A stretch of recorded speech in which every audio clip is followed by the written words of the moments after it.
अस्सलामु अलैकुम वरहमतुल्लाह। अच्छा, आज मैं आप लोगों के साथ अपना एम्बुलेंसेस का एक्सपीरियंस शेयर करूँगा।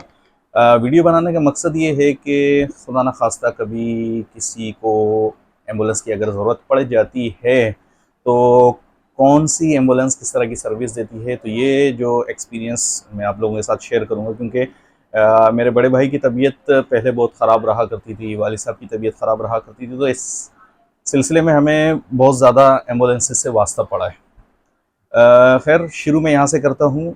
ये बात तो मैंने पहले भी कई दफ़ा सुनी हुई थी, जब इससे पहले, जब तक मुझे एम्बुलेंस से वास्ता नहीं पड़ा था। ये बात मैंने इससे पहले कई दफ़ा सुनी हुई थी कि एडी वालों को अगर फ़ोन करो तो 1 से डेढ़ घंटा लगा का टाइम देते हैं ये लोग आने में। कई दफ़ा सुनी हुई थी।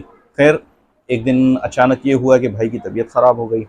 मैंने एडी को कॉल करी, तो वही चीज़ जो मैंने सुनी हुई थी, उन्होंने मुझे टाइम दिया कि तकरीबन 1 से डेढ़ घंटा लगेगा एम्बुलेंस के आने में। अब तबीयत बहुत ज़्यादा ख़राब थी भाई की, इतना हम इंतज़ार नहीं कर सकते थे और नींद बेहोशी की हालत थी। तो मैंने उनको मना कर दिया। मैं सीधा मोटरसाइकिल लेकर गया। मतलब एक जगह थी जहाँ मुझे मालूम था एम्बुलेंसेस खड़ी हुई होती थी, मतलब केबिन लगाया हुआ होता है, जैसे आपने भी देखा होगा कराची में मुख्तलिफ जगह केबिन लगे हुए होते हैं। केबिन लगा हुआ था, वहाँ एधी की एम्बुलेंस खड़ी हुई थी। तो मैंने उनसे बात करी कि इस तरह इमरजेंसी है, आप अपनी गाड़ी दे दें। तो उन्होंने कहा कि नहीं, ये गाड़ी हम नहीं दे सकते, आपको कॉल करना ही पड़ेगा। तो मैंने कहा वो तो गाड़ी आने में टाइम लगा रही है। खैर, मैं उसने गाड़ी देने से मना कर दिया। अब मैं परेशान वहीं पे खड़ा हुआ सोच रहा था क्या करूं, कि 1 डेढ़ घंटा मैं गाड़ी का इंतज़ार करूं या ये तो चलने के लिए तैयार नहीं है। इसी दौरान उस बंदे ने, जिस जो केबिन पे बैठा हुआ था, उसने मुझे बुलाया वापस और उसने कहा कि भाई एक मशवरा दूं, बेहतर है आप अमन बुला लें। पहले अमन एम्बुलेंस हुआ करती थी कराची में, अब तो खैर इसकी जगह रेस्क्यू 1112 आ गई है। तो खैर, अमन से मेरी वाकफियत नहीं थी। खैर, अमन को मैंने कॉल करी तो अमन की एम्बुलेंसेस जो है कम होती हैं, कम थी। तो इसी वजह से जब पेशेंट की कंडीशन बहुत ज़्यादा क्रिटिकल होती थी तो जाके ये एम्बुलेंस सर्विस फराहम करते थे। अलबत्ता अगर नॉर्मल कंडीशन है, पेशेंट सिर्फ चेकअप के लिए जा रहा है, इस तरह की कंडीशंस में अमन वाले एम्बुलेंसेस फराहम नहीं किया करते थे। खैर, उन्होंने पेशेंट की मुझसे कंडीशन पूछी और इस दौरान उन्होंने एम्बुलेंस रवाना कर दी। कॉल ख़त्म होने के बाद फ़ौरन अमन की तरफ से उनके डॉक्टर की कॉल आई और डॉक्टर ने जो है पूरी कंडीशन पूछी, किस तरह की कंडीशन है पेशेंट की, और मुख्तलिफ तरीक़ों से, जब तक एम्बुलेंस नहीं आई, फ़र्स्ट एड का तरीका बताते रहे कि पेशेंट को इस तरह बिठाएं, इस तरह थपकी दें, इस तरह पानी पिलाएं, जो है कमर दबाएं, ये करें वो करें। और ये सिर्फ पहली दफ़ा ही नहीं, जब जब भाई की तबीयत ख़राब हुई है, एम्बुलेंस पे हम हेल्पलाइन फ़ोन करते थे, उधर से एम्बुलेंस रवाना हो जाती थी और दूसरी तरफ फ़ौरन से डॉक्टर की कॉल आ जाया करती थी।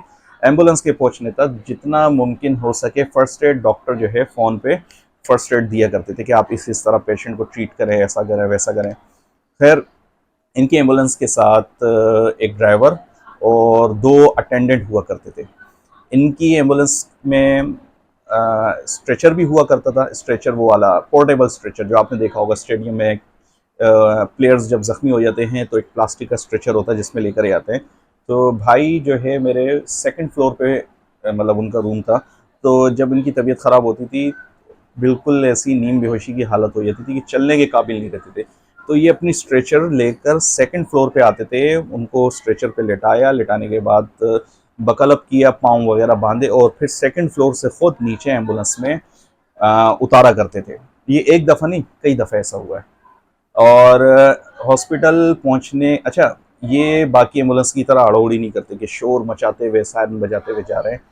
ये देखते हैं अगर पेशेंट की कंडीशन ऐसी है कि इसको फ़ौरन अस्पताल पहुंचना ज़रूरी नहीं है तो सायरन नहीं बजाते। ऐसा नहीं है कि बस भगाते हुए जा रहे हैं, रेस लगाते हुए जा रहे हैं। बड़े इत्मीनान से ये लोग गाड़ी चलाते थे। जहाँ इनको ज़रूरत पड़ती, ट्रैफिक जाम होता, सिर्फ वहाँ ये लोग सायरन बजाते, वरना बड़े तरीके से जाते।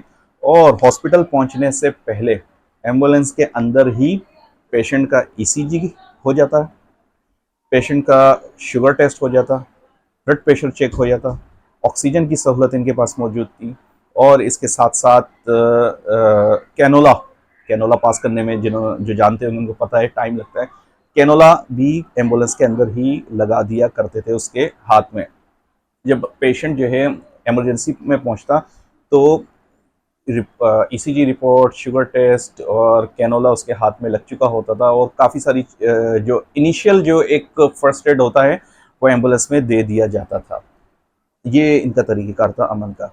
अच्छा, पैसों की बात करें तो उस वक्त मुझे याद पड़ता है तकरीबन 500 या 800 रुपये डिमांड करते थे ये एदी वाले, जबकि अमन वाले उस वक्त ले रहे थे गालिबन 300 रुपये ले रहे थे अमन वाले।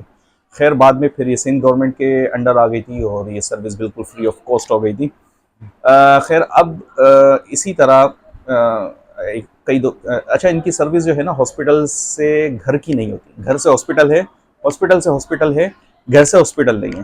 तो वालिद साहब को जब कभी हॉस्पिटल से घर पे लाना होता था, तो मतलब चेकअप वगैरह करवाने के बाद घर पे लेकर आ रहे हैं, तो मजबूरन हमें एदी छेपा से रब्ता करना पड़ता था।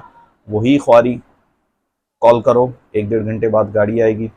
जो केबिन के साथ गाड़ी खड़ी हुई होती थी रोड पे, वो तो अवेलेबल ही नहीं होती थी।